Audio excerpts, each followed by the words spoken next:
মানে এখনও আমরা সঠিক যে কিভাবে কি করতে চলেছি সেটার ব্যাপারে একদম চূড়ান্ত সিদ্ধান্তে উপনীত হয়নি। কিছু আমাদের লিগ্যাল ক্ল্যারিফিকেশান যেটা বলে সেটা আমাদের নিতে হবে। আমরা কালকে যে মহামান্য সুপ্রিম কোর্ট শীর্ষ আদালতের যে রায় পেয়েছি অবশ্যই তো কমপ্লায়েন্স করব, এবং সেই মর্মে সরকার থেকে আমরা একটা চিঠিও পেয়েছি, নির্দেশ যে আমাদের অনারেবল সুপ্রিম কোর্টের রায় মেনে নিয়োগ প্রক্রিয়া শুরু করবার পদক্ষেপ গ্রহণ করবার জন্য আমাদের সরকার থেকে আমরা চিঠি পেয়েছি, এবং অবশ্যই সেটা আমাদের কাজটা দ্রুততার সঙ্গেই করতে হবে।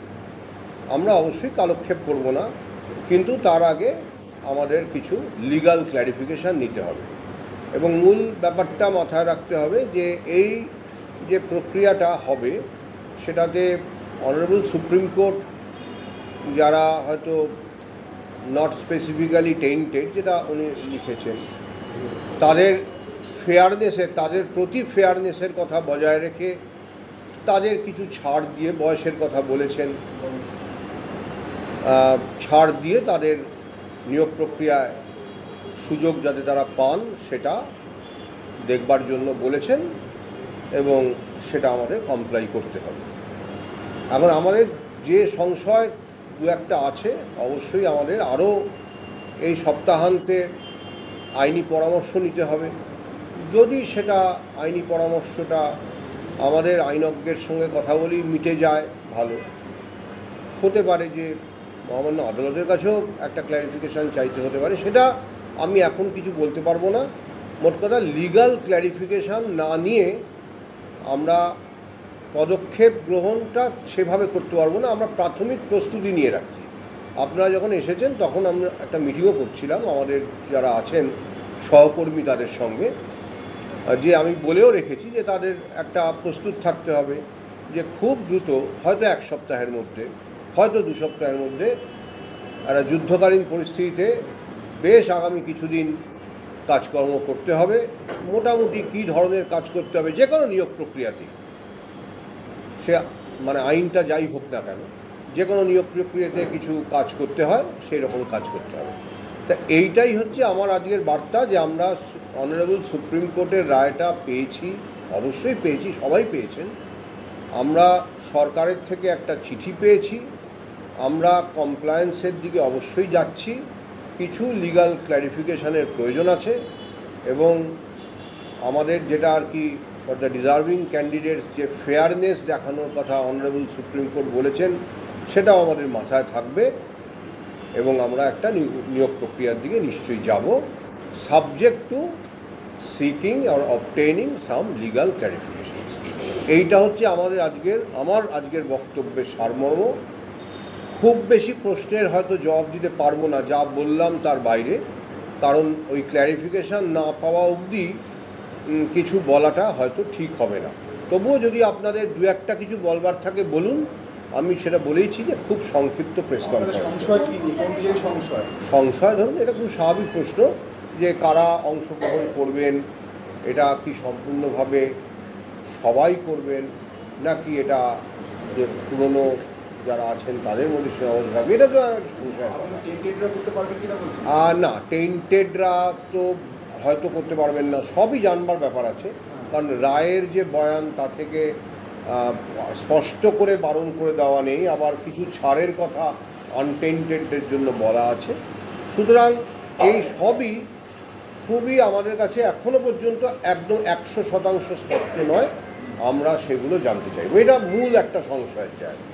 অবশ্যই বলছি, একটা প্রশ্ন বারবার উঠছে যে স্কুল সার্ভিস কমিশন এই যে কজন অযোগ্য এই তালিকাটা ঠিকমতো দিতে পারেনি, এবং এর জন্যই আজকের এই পরিণাম। না, বারে বারে উঠলেও এটা আপনাকে একটা অনুরোধ করব, আপনি এই রায়ের প্যারাগ্রাফ 23, প্যারাগ্রাফ 28টা ভালো করে পড়বেন, পড়ে আরেকবার আমার সঙ্গে কথা বলবেন। আজকে আমি এটা নিয়ে আলোচনা করব না, কারণ আজকে সুপ্রিম কোর্টের রায়ের ব্যাখ্যা বিশ্লেষণ করতে কমিশন কি দিয়েছে কি দেয়নি সেটা সবার কাছে আছে, এই সব তথ্য আপনাদের কাছেও আছে।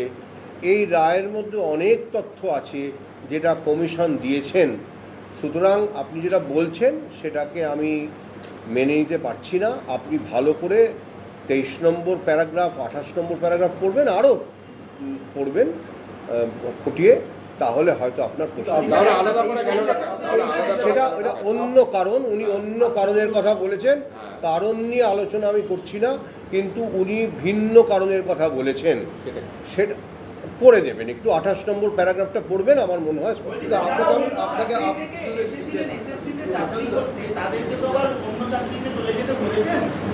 হ্যাঁ তাদের সুযোগ দিয়েছেন। আচ্ছা এইটা একটু বলি যে ধরুন কেউ যদি অন্য চাকরি থেকে এসে থাকেন, সেই তথ্য সম্পূর্ণভাবে আমাদের কাছে এই মুহূর্তে আছে কিনা বলা মুশকিল। আমাদের ডেটাবেসে যে এক্সিস্টিং, ধরুন আজকে কোনো স্কুল থেকে যদি আমাদের এখানে আসেন, হয়তো সেই তথ্য আমাদের কাছে থাকবে, একটা সরকারি স্কুল থেকে এসেছেন। কিন্তু যদি অন্য কোনো সরকারি প্রতিষ্ঠান থেকে কেউ আসেন, হতে পারে সেই তথ্য আমাদের কাছে নেই, থাকার কথা নয়। এটা যিনি প্রার্থী, যিনি চাকরিরত, আজকে তার চাকরি নেই, এটা তার পক্ষেই জানা সম্ভব যে আমি কোনো একটা সরকারি দপ্তর থেকে এখানে এসেছি। সুতরাং নিশ্চয়ই তিনি আবেদন করবেন, আমাদের থ্রু দিয়ে আবেদন করতে হবে এরকম তো নয়।